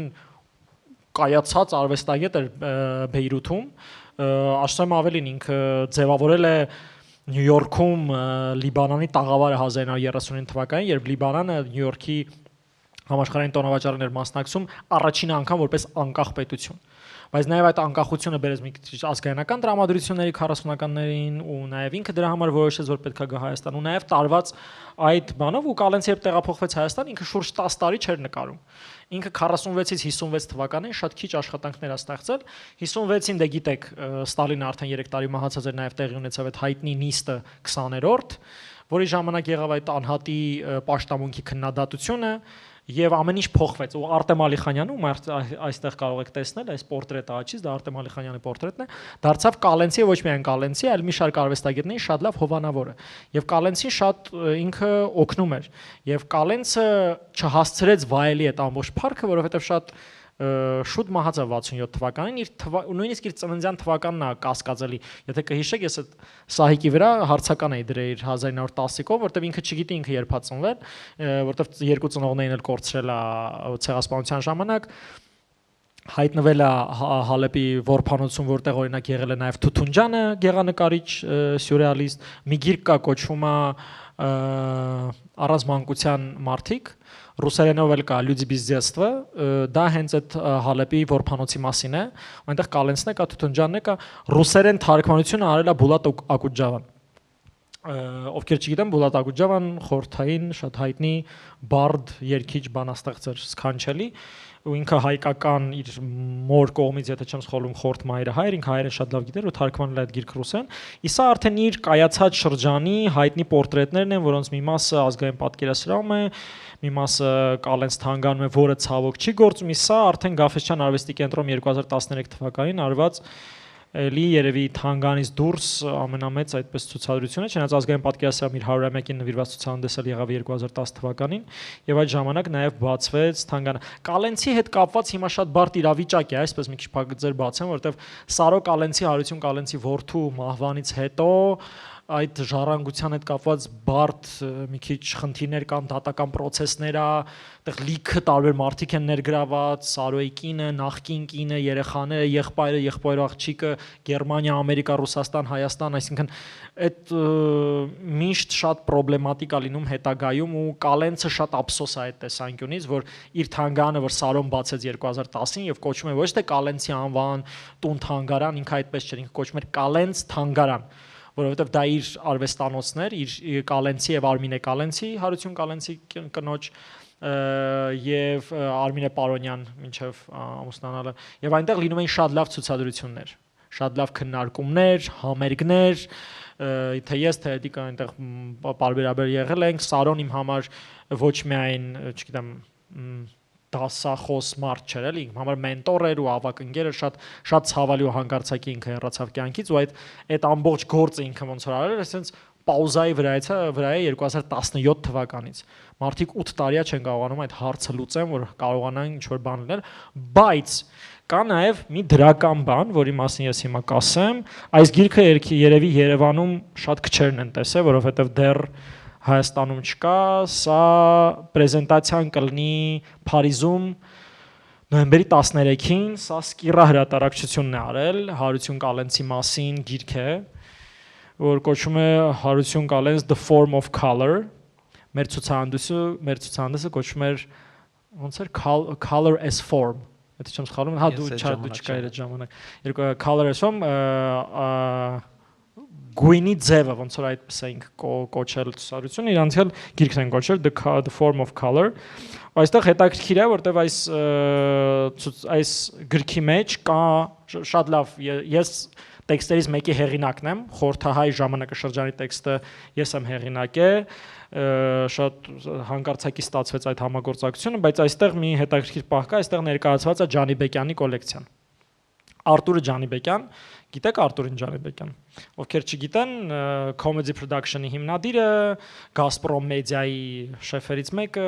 ինքը ունի Հարություն Կալենցի ամենամեծ կոլեկցիան, Կալենցներից դուրս, ընտանիքից դուրս։ Ու այս գրքի հրատարակումը նաև իր կողմից եղած նախաձեռնությունը, եթե իր կողմից չլներ, cover-ի վրա գրած չէր լինի, էլի featuring the Ջանիբեկյան collection։ Ու այստեղ դուք կտեսնեք բազմաթիվ գործեր մասնավոր կոլեկցիաներից, որ հրատարակված չեն, այդ թվում մի աշխատանք, որը ես եմ իրանց համար գտել, ինչի համար շատ ուրախ եմ, դա Օնո Այվազի կոլեկցիայում գտնված աշխատանքն է, որի մասին իրանք չգիտեն, շատ լավ պորտրետ է մի հատ։ Այս աշխատանքը, այս գիրքը ինքը հասանելի է վաճառքի համար ու շատ էժան է, 30 եվրո ընդամենը։ Իսկն ինքը hard cover-ով, ինքը արդեն on-line վաճառքում կա ու շատ ոնց կարգին մի բան է ստացվել, որ պրեզենտացիան կլինի Փարիզում նոյեմբերի 13-ին, հետո մի հատ էլ դեկտեմբերին կանեն Բեյրութում ու Հայաստանում հաջորդ տարի ես հիմա այդ առումով լոբինգ եմ անում, որ մեր մոտ Գաֆէսչյան արվեստի կենտրոնում կարողանանք շնորհանդես անենք ու ներկայացնենք նաև այս գիրքը եւ այդ կոլեկցիան։ Դեղց Աշոտը տեսնում եք ինչ ունիկալ կերպար է, ասես մի հատ արագանցնեմ, որ մոտավորապես ծանոթանաք, այս իր առնչությունը Արշիլ Գորկուն, այստեղ ես Հենրիկի նկարն եմ դրել որպես 1970-ին Հենրիկ Իգիցյանը բացել Ժամանակից արվեստի թանգարանը, միակը խորհրդային միությունում, ամբողջ խորհրդային միությունում մի Ժամանակից արվեստի թանգարան կար, դա Երևանում էր։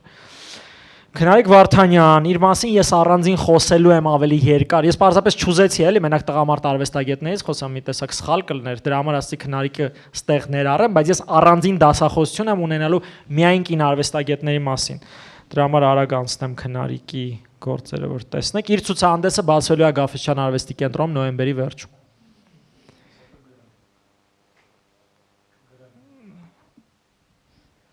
Այս մեր արխիվային աշխատանքներն են, այս իր ինքնադիմանկարներն են մերկ բազմաթիվ, արխիվում որ գտել ենք շատ հետը Վիգեն Թադևոսյանին կուզեի խոսել իր մասին շատ ինֆորմացիա չկա պարզապես ուզում եմ իր անունը իմանաք ինքը ոչ միայն abstract նկարիչ էր ինքը թարգմանիչ էր դասախոս էր մշակութային վերլուծաբան էր արվեստաբան էր Գարուն ամսագրի գեղարվեստական ղեկավարն է եղել մի քանի տարի կարևոր տարիները ու Վիգեն Թադևոսյանը ցավոք սրտի կրկին իր ժառանգությունը շատ խնդրահարույց վիճակում է որովհետև ընտանիքի հետ էլի խնդիրներ կան ու իրանից շատ քիչ գործեր կան ու այս գործերը որ հիմա տեսնում եք զուտ ես եմ գտել ինտերնետով ի տարբեր ինքը այսպես ժեստային այդպես abstraction է կոչում gestural abstraction ինքը մի քիչ այդ թեմայի մեջ է որ ու շատ խորը արվեստագետ է շատ ընդհանրապես վերացական արվեստը այդ առումով շատերն են այստեղ պարզապես արվեստի հետ կապ ունեցող մարդ ձեզ չպետք է որ ես սրա մասին ասեմ բայց վերացական արվեստը որտեվ ամեն ինչ վերացական է նույնիսկ ամենա իրական աշխատանքը վերացական է որտեվ դա գոյություն չունեցող բան է այսինքն ինքը իմիտացիա է իրականության իսկ իմիտացիան ինքը abstract բան է Իսկն abstract-ը դա զուտ արվեստի մասին չի, վերացականը շատ ավելի լայն գաղափար է։ Մի ամերիկացի արվեստաբան ասում էր abstract նկարը բուդդիստի հերոստացույց է, ես սա միշտ ասում եմ։ Այսինքն որովհետև abstractionist-ը ձգտում է պատկերել մի բան, որը գոյություն չունի, եւ պահանջվում է դիտողից չպատկերացնել ոչ մի բան։ Իսկ դա ահավոր բարդ է։ Որտեղ մարդ միշտ կոմֆորտ է, երբ ինքը տեսնում է մի բան, ինչ որ ինքը գիտի, ինքը չի կարող վերացարկվի իրականությունից։ Սրանք Վիգեն Թադևոսյանի աշխատանքներն են, այս 4 աշխատանքը, որ մի քիչ անորակ են, սրանք կարևոր են, որովհետև մի քանի օրից նույնիսկ արդեն կարող եմ ասել, 4 օրից Նյու Ջերսիի Զիմերի թանգարանում կբացվի հայ նոն-կոնֆորմիստ արվեստի առաջին մեծ ցուցադրությունը, որի համադրողներից մեկը ես եմ, դա էլ շատ հանգարցակի ստացեց ու այնտեղ Վիգենից մի քանի գործ ենք ցուցադրել, սա Զիմերլիում եղած մի քանի իր աշխատանքներն են։ Համլետ Հովսեփյանը մեր ամենակարևոր արվեստագետներից, եթե չգիտեք, խնդրում եմ Google արեք իր մասին, կարդացեք, ինքը ոչ միայն abstractionist է, ես արագ անցնեմ էլի բոլոր հեղինակների վրայով ու ամփոփենք, արագ կանցնեմ։ Թե չէ որ խոսացի մի ժամ էլ կխոսամ, էլի Համլետ Հովսեփյանը երևի վերջին 100 տարվա մեր ամենակարևոր արվեստագետներից է։ Ով է լսել իր անունը, ով գիտեր Համլետ Հովսեփյանի մասին։ Ընդամենը մի քանի ձեռք։ Իր վայ Արտուր ջան։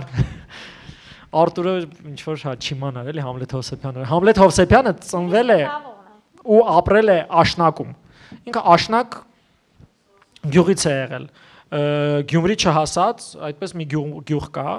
ու իր տունը դա մի, չգիտեմ, տարօրինակ գնում ես սովորական հայկական գյուղ, մտնում ես ժամանակակից արվեստի թանգարան, այսինքն այն գործերը, որ այնտեղ կան, այն abstract գործերը ու ինքը ամենահայտնի աշխարհում ինքը հայտնի է ավելի շատ ոչ թե իր abstract գործերը, որտեղ ինքը համաշխարհային դեմք է։ Իր հետ հարցազրույց է արել Հանս Ուլրիխ Օբրիստը։ Հանս Ուլրիխ Օբրիստը այսօրվա ամենակարևոր այսօր արդեն մի քիչ տենց ինքը celebrity մակարդակի մեջ է, արդեն 90-ականներ, բայց ամենակարևոր կուրատորներից է աշխարհում։ Ինքը Serpentine Gallery ղեկավարն է Լոնդոնի, որ շատ կարևոր ինստիտուցիա է, ու Համլետի այս գործերն են կարևոր, որոնք ինքը արել է 70-ական, ինքը վիդեո արտ էր անում 70-ականներին, ինքը կյանքի абսուրդներ ցույց տալիս, կրկնվող գլուխը լվալու այս վիդեոները, հորանջող մարդը, եղուն կրծող աղջիկը, մի խոսքով, այսինքն ինքը այսպես բաներ անում 70-ականներին, որը абսուրդ էր։ Հիմա չկենտրոնանամ, սա էլ իր պերֆորմանսներից մեկն է, որ կոչվում է Վարդագույնի խրախճանք, ինչ որ տես մի բան է կոչվում, որ ինքը կարմիրով է ներկում ժայռերից մեկը, այսպես ամբողջությամբ որ կարմիր է ներկում մի ժայռը, սա իր տանը իմ արած լուսանկարներն են, երբ 2018-ին անում էի ցուցադրություն, որի մեջ էր նաև Էդիկը Պողոսյան ընդգրկված, սա իր աշխատանքների մոտ արված նկարներն են։ Կամոն Իգարյան, իր անունը երևի այդքան չգիտեք, Կամոն յուրահատուկ արվեստագետ էր, որտեղ ինքը ոչ միայն արվեստագետ էր, ինքը նաև դիզայներ էր եւ լուսանկարիչ։ Մա արագ անդրադառնամ իրեն, ինքը այսպես նեոէքսպրեսիոնիզմի շատ կարևոր դեմք էր 80-ական 90-ականին, լրիվ հայկական, մանավանդ վիզուալ լեզվի շրջանակներից դուրս։ Այսպիսի աշխատանքներ ստում, ինքը ունի շատ չեմ վախենա այդ բառից փախած կինոպաստառների շարք, օրինակ սա կոնֆորմիստի պաստառն է, իր պաստառների առանձին ցուցադրություն արեց Վիգենը Գալստյան, վերջերս, բայց իրանք շատ արտիստիկ է, ինքը դիզայն է արել, սա իր արած դիզայնով Հրազդան ռադիոն է, մի հատ տեսեք ինչ մոդեռնիստական բան է, իսկ սա իր դիզայնով արված աթոռներն են, որ հետագայումս է, ու ինքը արել է մի շարք թանգարանների դիզայներ, սա եղել է այտենց խորհրդային ժամանակաշրջանում մեծ այտենց սովետի թանգարան կար, ու նաև եթե եղել եք Մերկուրովի թանգարանում Գյումրիում, դա եւս ինքն է արել, եւ սա իր լուսանկարչական էքսպերիմենտն է, որտեղ ինքը պարզապես չէր աշխատում լուսանկարով, այլ հետո ոնց որ մանիպուլյացիա էր անում իր վրայից խազում էր, ուրիշ շերտեր էր ավելացնում եւ նման երկու լուսանկար Զիմերլի թանգարանում կան եւ այս ցուցադրությանը ներկան, այսինքն շատ կան նկարներ, բայց այս երկուսը Կամոյի գործերից ընդգրկված են։ Սա էլ մեր մոտ եղած ցուցահանդեսն է 2015-ին։ Այս էլ ու վերջում զուտ էս էլ առանձին խոսամ, երբ որ խոսամ, Աննա Պողիկյանը այսօր ապրող մեր ամենահետաքրքիր արվեստագետներից է, որ հիմա նաեւ Հայաստանում նույնիսկ պրոյեկտ անում։ Ու սա էլ ամսի 27-ից բացվելու է Նյու Ջերսիում թանգարանը, որ կոչվում է Topographies of Descent, Dodge, սա էլ ասեմ ու ամփոփենք։ Norton Dodge-ը մի կոլեկցիոներ էր, որ խորհրդային տարիներին ամբողջ սովետական միությունից առնում էր չընդունված արվեստ։ Իր կոլեկցիան 24000 նմուշ է։ Ամբողջ խորհրդային միությունից այդ կոլեկցիան գտնվում է Նյու Ջերսի Զիմերլի թանգարանում, Ռադգերս համալսարանին կից թանգարանում եւ այո, մինչեւ 2026 թվականի հուլիսի 31-ն է լինելու այս ցուցադրությունը։ Այս ցուցադրության մեջ 3 համադրողներ ենք, ես Երևանից Լիլիթ Սարգսյան արվեստաբան եւ այնտեղից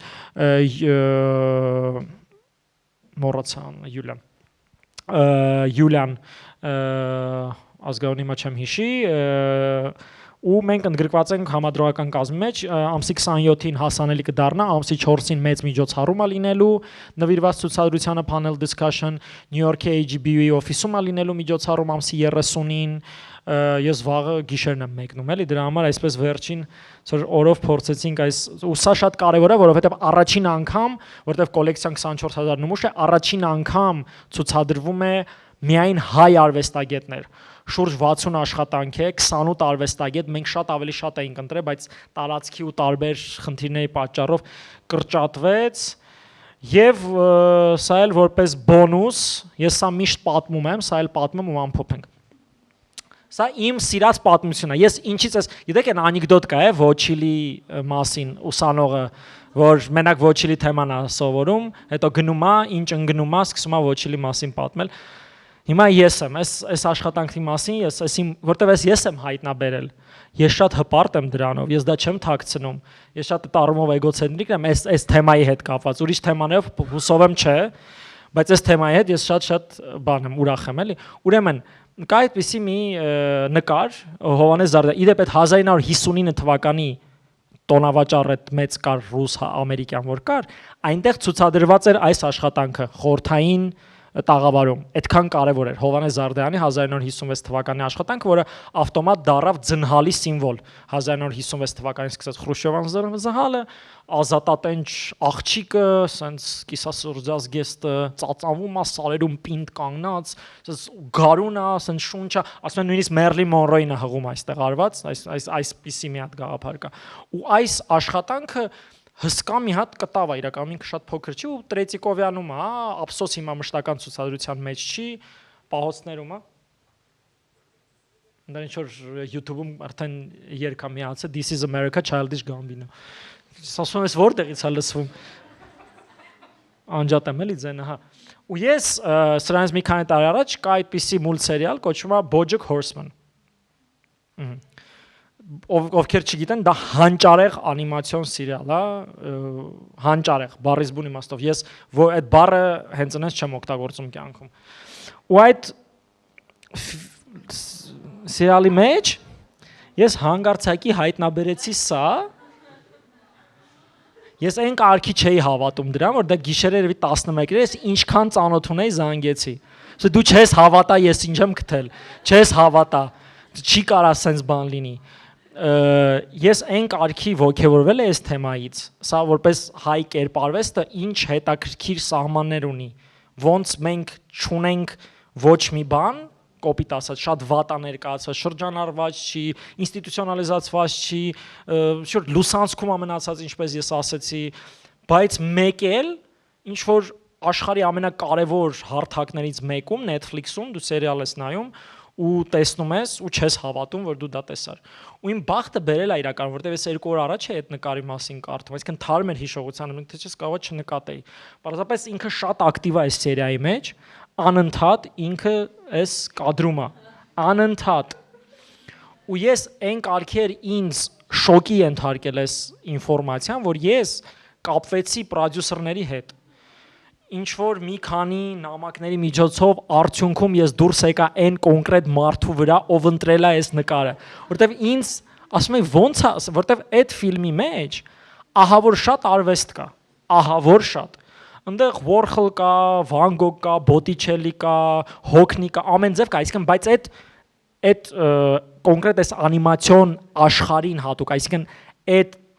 տիեզերքին հա, որտեղ այնտեղ абսուրդ մի իրականություն է, մարդիկ ու կենթայիներ իրար հետ են ապրում բան եւ այլն։ Իսկ այնտեղ չգիտեմ, Botticelli Վեներան է, բայց այդ փիղա դուրս գալիս ջրից, բայց դու հասկանում ես որ դա Botticelli-ն է կամ Warhol-ի այդ բանկաների տեղը պայտեր են պատի վրա, բայց այն ոճով է կամ չգիտեմ, Rothko-ի նկարներ։ Իսկ լրիվ պարզ է։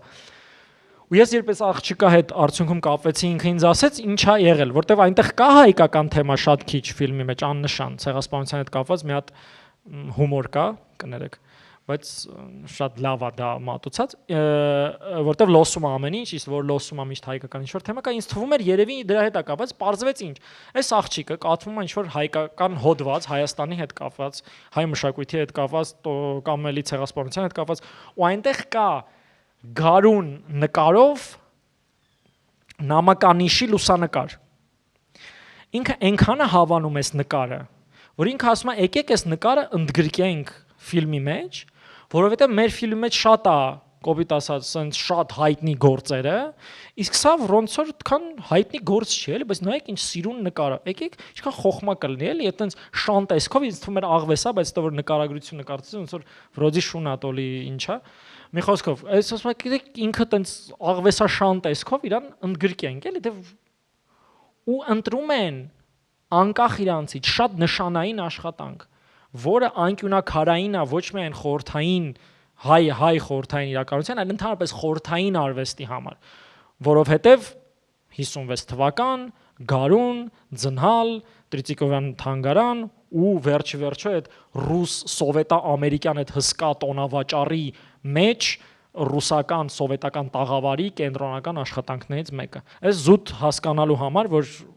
արվեստի գործը ինքը մի հատ sense առանձին կենսագրություն ունի, հեղինակի հետ ոչ մի կապ չունեցող։ Զարդայանի թորներ նույնիսկ զարմացել։